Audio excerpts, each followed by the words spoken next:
अस्सलाम वालेकुम 10th class. आज का केमिस्ट्री का आपका चैप्टर 13 का टॉपिक है एक और मैक्रोमोलिक्यूल जिसको हम न्यूक्लिक एसिड के नाम से जानते हैं। ये भी आपके लिए बिल्कुल न्यू नेम होगा। न्यूक्लिक एसिड किन कंपाउंड्स को कहते हैं? यूजुअली लिविंग ऑर्गेनिजम्स के अंदर कुछ पॉलीमर्स होते हैं, कुछ मैक्रोमोलिक्यूल्स इस तरह के होते हैं जो कि जैसे कि प्रोटीन अमीनो एसिड से बना है, ठीक है, जैसे कि लिपिड फैटी एसिड से बना है। तो इसी तरह न्यूक्लिक एसिड भी कुछ मैक्रोमोलिक्यूल्स हैं, कुछ बल्की मॉलिक्यूल्स हैं, लार्ज साइज मॉलिक्यूल हैं जो कि स्पेशल टाइप के सब यूनिट से बने हैं जिसको हम न्यूक्लियोटाइड कहते हैं। ठीक है, nucleic acid is the polymer of nucleotide. ठीक है, अब न्यूक्लियोटाइड को डिफाइन करना चाहिए कि वो क्या चीज़ है, उसकी केमिस्ट्री देखते हैं। अब न्यूक्लियोटाइड इस तरह का मॉलिक्यूल है जिसके अंदर तीन कंपोनेंट्स होते हैं। ठीक है, वो तीन मॉलिक्यूल से मिलकर बना होता है। ठीक है, एक न्यूक्लियोटाइड मॉलिक्यूल के अंदर एक शुगर मॉलिक्यूल होगा। ठीक है, ये जो मैंने 5 एजेस बनाए हैं, this 5 edges represent this 5 corners represent 5 carbon atoms. ठीक है, तो it is a 5 carbon sugar molecule. जैसे कार्बोहाइड्रेट देखा था हमने, ठीक है, तो बिल्कुल वैसा ही 5 कार्बन शुगर है, पेंटोज शुगर है ये एक, और इसको हम रिंग फॉर्म में है तो हम इसको जनरली इसका यहाँ जो शुगर मॉलिक्यूल होता है इसका हम नेम देते हैं this is the ribose sugar. ठीक है, ठीक, तो हम जनरली इसको पेंटोज शुगर कहेंगे because it has 5 carbon atoms. ठीक, आप pentose sugar, pentose means having 5 carbon atoms. ठीक है, तो न्यूक्लियोटाइड में एक तो इस तरह से शुगर रिंग होता है। ठीक है, शुगर का रिंग यानी कार्बोहाइड्रेट का रिंग होता है, उसके एक साइड पर नाइट्रोजन कंटेनिंग बेस होती है। ये भी एक रिंग्ड कंपाउंड ही होता है। ठीक है, ये भी साइक्लिक है। आप स्ट्रक्चर याद कर सकते हो, बहुत अच्छी बात है। नहीं याद होता कोई बात नहीं, यहाँ पर आप जस्ट एक सर्कल ड्रॉ करके नाइट्रोजन कंटेनिंग बेस लिख सकते हो। शुगर का स्ट्रक्चर याद नहीं होता तो भी कोई बात नहीं, आप जस्ट रिप्रेजेंट कर लो, एक ब्लॉक बना दो और यहाँ पे लिख दो कि इट इज़ अ शुगर। ठीक है, पेंटोज शुगर। ठीक, नेम्स आपने याद रखना है। ठीक है, ठीक, इसको हम कहेंगे दिस इज अ बेस। ठीक है, an organic base, nitrogen containing base. ठीक है, तो इसको हम नाइट्रोजिनस बेस कहते हैं। ठीक, दिस इज द बेस। ठीक, दो कंपोनेंट्स हो गए, अ बेस, अ शुगर। ठीक है, लास्ट कंपोनेंट है न्यूक्लियोटाइड का। शुगर मॉलिक्यूल के दूसरे एंड पर कुछ फॉस्फेट ग्रुप्स अटैच होते हैं, इनको हम जस्ट पी से रिप्रेजेंट कर लेंगे। ठीक है, ठीक, PO4 होता है फॉस्फेट ग्रुप। ठीक, PO4-3। ठीक है, तो अ nucleotide molecule consist of a nitrogenous base, a pentose sugar and a phosphate group. ठीक है, इन तीनों कंपोनेंट्स को मिलाकर जो एक मॉलिक्यूल बनाता है it is called the nucleotide. ठीक है, और न्यूक्लियोटाइड्स की इसी तरह के बहुत सारे न्यूक्लियोटाइड्स एक दूसरे के साथ चेन की फॉर्म में अटैच हो जाएंगे तो वो क्या बनाएंगे, न्यूक्लिक एसिड का मॉलिक्यूल। ठीक है, कॉमनली हमने डीएनए का वर्ड सुना है, DNA is a nucleic acid. ठीक है, हमारी बॉडी में, एनिमल्स की, प्लांट्स की, लिविंग ऑर्गेनिजम्स की बॉडी के अंदर 2 टाइप्स के न्यूक्लिक एसिड्स प्रेजेंट होते हैं, आरएनए एंड डीएनए। ठीक है, तो अब इन दोनों में हम डिफरेंस देखते हैं क्या होता है। ठीक, पहले हम देखते हैं कि इनकी पॉलीमराइजेशन कैसे होती है, हाउ न्यूक्लियोटाइड सब यूनिट्स कैन जॉइन टुगेदर। तो न्यूक्लियोटाइड्स एक दूसरे के साथ फॉस्फोरस और शुगर के लिंक से जुड़ते हैं। ठीक है, तो मैं यहाँ पर अगर दिस इज द फॉस्फेट और दिस इज द शुगर, ठीक है, जनरली रिप्रेजेंट कर रही हूँ मैं, and this is an base. ठीक, ठीक, कुछ यहाँ पर कहीं करके नाइट्रोजन बेस हो, यहाँ शुगर हो, यहाँ फॉस्फोरस हो, तो every phosphate group of a nucleotide will make a bond to the sugar of next nucleotide. ठीक है, सही, इसी तरह उसके पास भी एक फॉस्फेट ग्रुप होगा और उसकी भी नाइट्रोजन बेस होगी। ठीक है। तो इसी तरह से अब इस एंड पर देखें आप, तो एक फॉस्फेट ग्रुप अभी भी फ्री है, वो नेक्स्ट न्यूक्लियोटाइड के साथ फिर बॉन्ड बना सकता है। इस एंड पर देखें तो एक शुगर फ्री है जो कि अभी भी किसी और न्यूक्लियोटाइड के फॉस्फेट के साथ बॉन्ड बना सकती है। ठीक है, तो इसी तरह से ये चलता रहता है, लॉन्ग चेन्स बनती हैं न्यूक्लियोटाइड्स की।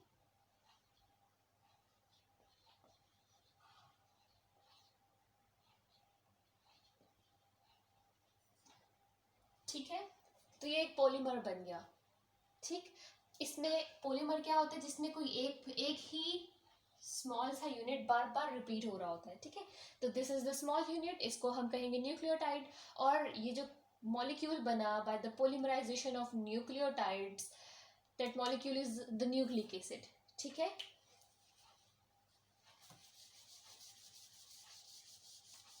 न्यूक्लिक एसिड्स टू टाइप्स के हमने देखे, DNA एंड RNA।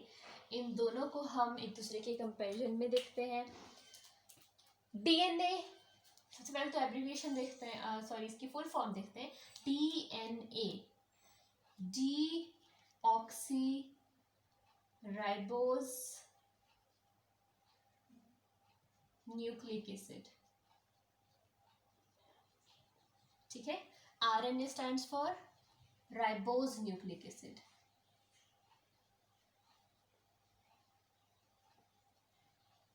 ठीक, फर्स्ट डिफरेंस तो हो गया। ठीक है, ये तो नेम है। ठीक, सेकेंडली डिफरेंशिएट, असल में जो फर्स्ट पॉइंट है डिफरेंशिएशन का, ये सेकंड पॉइंट है। ये तो मैंने फुल फॉर्म बताई है इसकी। DNA stands for deoxyribose nucleic acid, RNA stands for ribose nucleic acid. ठीक है, DNA को क्यों हम डीऑक्सीराइबोज कह रहे हैं, बिकॉज इट हैज, देखिए राइबोज लिखा है यहाँ पे, राइबोज शुगर में से, जैसे पेंटोज, हेक्सोज। ठीक, तो जो 5 कार्बन शुगर्स होते हैं उनको राइबोज कहते हैं। ठीक है, सही। तो डीऑक्सीराइबोज यानी कि this is the name for the sugar of the DNA। ठीक है, DNA में जो पेंटोज शुगर थी उसका नाम है डीऑक्सीराइबोज। ठीक, और RNA में जो पेंटोज शुगर होगी RNA के न्यूक्लियोटाइड्स के अंदर, वो होगी राइबोज शुगर। ठीक है, शुगर मॉलिक्यूल में ऑक्सीजन का डिफरेंस है। ठीक है, it has oxygen, it has 1 oxygen removed. ठीक है, तो deoxyribose has DNA has deoxyribose sugar in its nucleotides।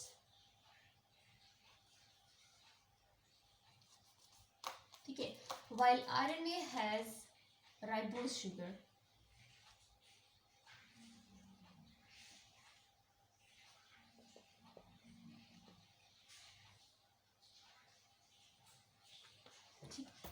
इस टॉपिक को हम 3 तरह से इसको हम प्रिपेयर कर सकते हैं। एक तो जनरल नोट लिखने को आए अगर न्यूक्लिक एसिड पे, तो एक एक हेडिंग को हम इस तरह से एक एक के बाद एक एक हेडिंग देकर ये बना सकते हैं इसको फुल लॉन्ग क्वेश्चन। ठीक है, और अगर आए differentiate between DNA and RNA, तो डिफरेंशिएट भी हम कर रहे हैं। ठीक है, और वैसे इसमें से शॉर्ट क्वेश्चंस आते हैं कि what is the function of DNA, what is the function of RNA। ठीक है, फंक्शंस बहुत इंपॉर्टेंट हैं इन दोनों के, भी मैं बताती हूँ भी। ठीक, deoxyribose sugar and it contains ribose sugar, first difference हो गया स्ट्रक्चर का। ठीक, secondly DNA molecule has, actually it has 2 chains of nucleic acids. ठीक है, वो जो हमने देखा था कि SP SP SP, और यहाँ पे कहीं पे इनकी नाइट्रोजन बेस बाहर को अगर लगी हुई हो तो this is 1 chain.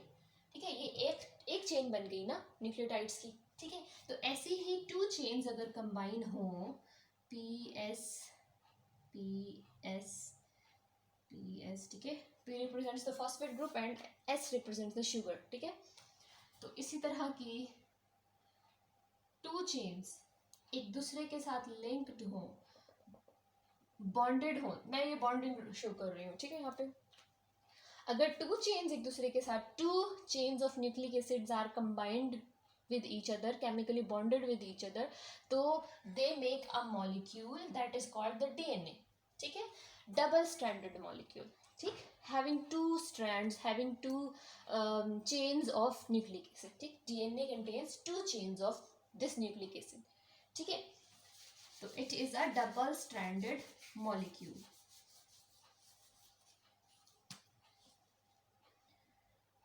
DNA is a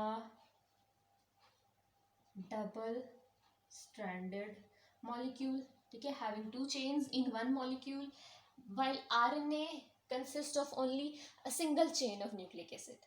ठीक है, इसमें टू चेन्स नहीं है, एक मॉलिक्यूल में एक ही चेन है. DNA के एक मॉलिक्यूल में टू चेन्स हैं विच आर ट्विस्टेड.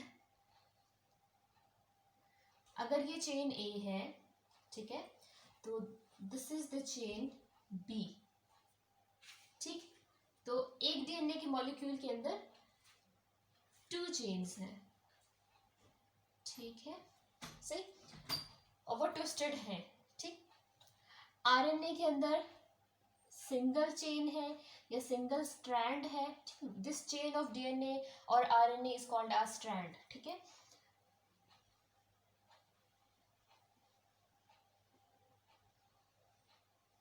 ठीक, RNA इज सिंगल स्ट्रैंडेड, ये डिफरेंशिएट भी कर लिया हमने. ठीक है, और अगर हम ड्रॉ करना चाहें तो ये सिर्फ एक ही चेन है जो RNA में होती है. ठीक है, लेकिन DNA में DNA is a double stranded molecule. ठीक, इसके बाद अब लास्ट जो इनका डिफरेंस है वो असल में इनका फंक्शन है. DNA की क्या इंपॉर्टेंस है, RNA की क्या इंपॉर्टेंस है, ये क्या फंक्शन परफॉर्म करते हैं. हर सेल के अंदर, उसके न्यूक्लियस के अंदर, हर लिविंग सेल के अंदर उसके न्यूक्लियस के अंदर, जैसे कि non living things atoms molecules से बनती हैं और हम मॉलिक्यूल्स से आगे नेक्स्ट लेवल पे कुछ भी नहीं देखते, यानी एटम्स बने, उनसे मॉलिक्यूल्स बने, मॉलिक्यूल्स से आगे नेक्स्ट मतलब सेल्स नहीं बनेंगे इन नॉन लिविंग थिंग्स. लेकिन लिविंग ऑर्गेनिजम्स आर ऑर्गेनाइज्ड इन अ वे कि हम कह सकते हैं कि इनकी बॉडीज सेल्स से बनी हुई. ठीक है, ठीक, सेल्स के अंदर भी एटम्स और मॉलिक्यूल्स ही हैं, वही अरेंज हुए हैं, लेकिन वो एक छोटा सा यूनिट, एक छोटे से यूनिट में ऑर्गेनाइज हुए हैं. ठीक है, तरतीब से वो अरेंज हुए हैं और उन्होंने एक सेल बनाया है. ठीक है, हमारी बॉडी डिफरेंट सेल्स से बनी हुई है.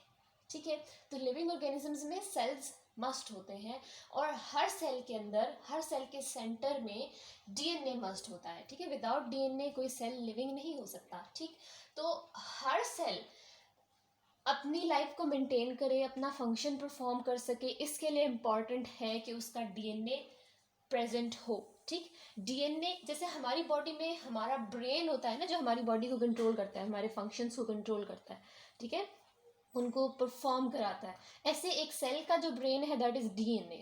ठीक है, तो सेल के सेंटर में DNA प्रेजेंट होता है और हर ऑर्गेनिज्म के सेल के अंदर एक टाइप का DNA प्रेजेंट होगा. ठीक, DNA हर एक, जैसे कि आपके फिंगरप्रिंट्स हैं, वो किसी भी दूसरे इंडिविजुअल से मैच नहीं कर सकते. ठीक है, चाहे वो आपका ट्विन ब्रदर ही हो.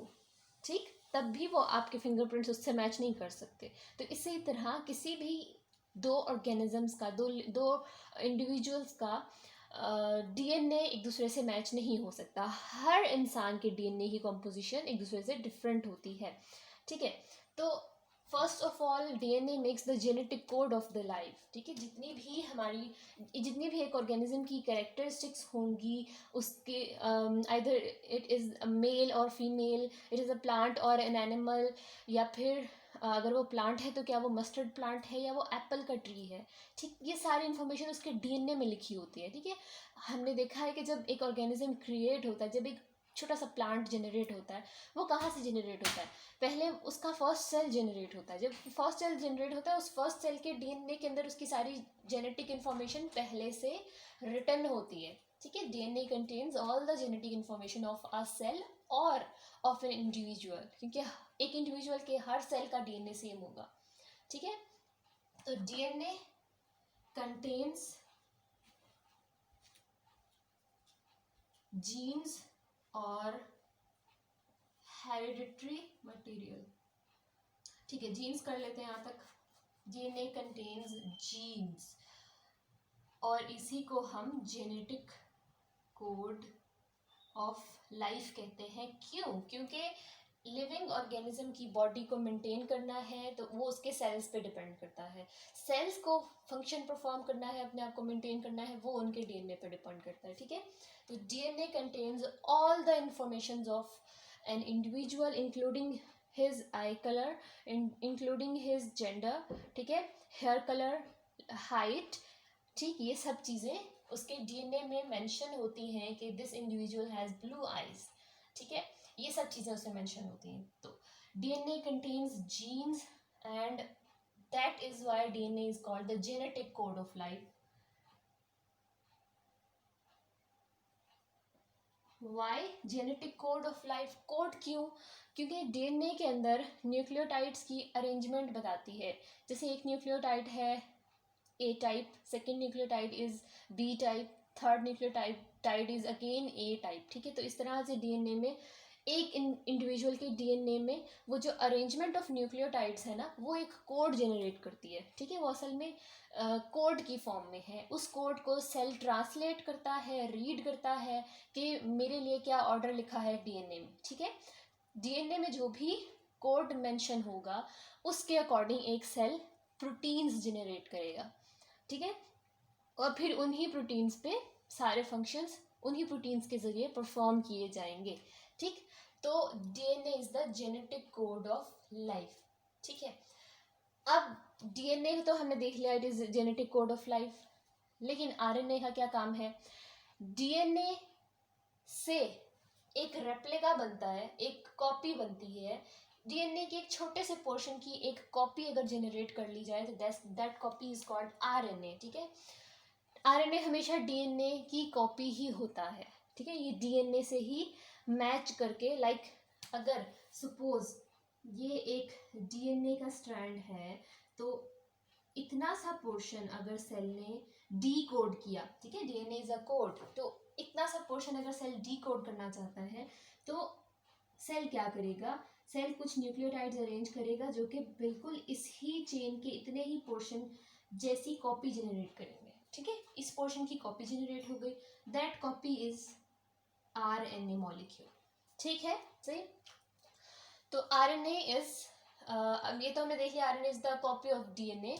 तो different type of different RNA produce होते रहते हैं। जैसे कि इस पोर्शन का अगर हमने डिकोडिंग की है, इसकी कॉपी बनाई है, तो वो एक और किस्म का आरएनए होगा, ठीक है। फिर इसको पोर्शन की अगर कॉपी की है तो वो कुछ और टाइप का आरएनए होगा, ठीक है।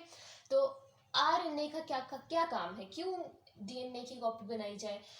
डीएनए न्यूक्लियस से बाहर नहीं जा सकता, और अगर डीएनए ने अपने अपने जो इसमें प्री रिटन कोड है उसके अकॉर्डिंग काम करवाना है तो डीएनए ऑर्डर्स किस फॉर्म में देता है? डीएनए अपनी इंस्ट्रक्शंस आरएनए की फॉर्म में सेल को देता है, ठीक है। डीएनए आरएनए प्रोड्यूस करेगा, आरएनए के अंदर वही एक छोटा सा कोड मेंशन होगा जो डीएनए में प्रेजेंट है, ठीक, वो इन्फॉर्मेशन प्रेजेंट होगी, ठीक। अब आरएनए का क्या काम है कि सेल के अंदर जितनी भी मशीनरी अवेलेबल है कि सेल उससे प्रोटीन बना सके, रॉ मटेरियल अवेलेबल है, ठीक है, अमाइनो एसिड्स अवेलेबल हैं जिनसे वो प्रोटीन्स बना सकता है। RNA is an order from DNA to synthesise the protein, ठीक है।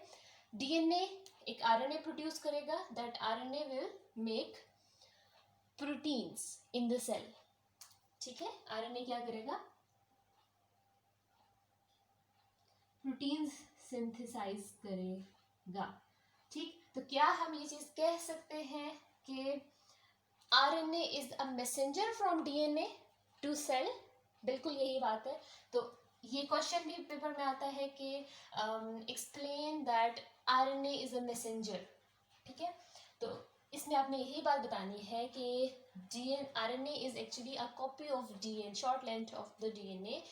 DNA produces RNA and this RNA will produce the specific proteins, जो भी इसके अंदर इंफॉर्मेशन डीएनए की तरफ से आई है वो उसी तरह की प्रोटीन्स बनाएगा, ठीक। तो RNA is actually a messenger from the DNA, ठीक है,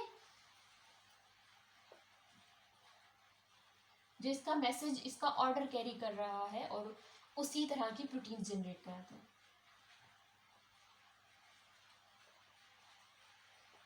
ठीक। तो यहाँ पे टॉपिक कंप्लीट हो गया है, ठीक है। और मैंने आपको बता भी दिया है कि इसमें से क्या क्वेश्चंस आते हैं, डीएनए का फंक्शन, आरएनए का फंक्शन। ये बहुत इंपॉर्टेंट शॉर्ट क्वेश्चंस हैं, रिपीट होते हैं, यानी कि इंपॉर्टेंट हम इसी सेंस में कहते हैं जो बहुत ज़्यादा रिपीट होता है, ठीक है। इसके अलावा right a note on nucleic acid, ये भी क्वेश्चन कॉमन है। ठीक, लेस कॉमन जो क्वेश्चन है that is differentiate between DNA and RNA, ये भी शॉर्ट क्वेश्चन है और ये लेस कॉमन है। ठीक है, लेकिन करना आपने ये तीनों पर्सपेक्टिव से है इस टॉपिक को। ठीक,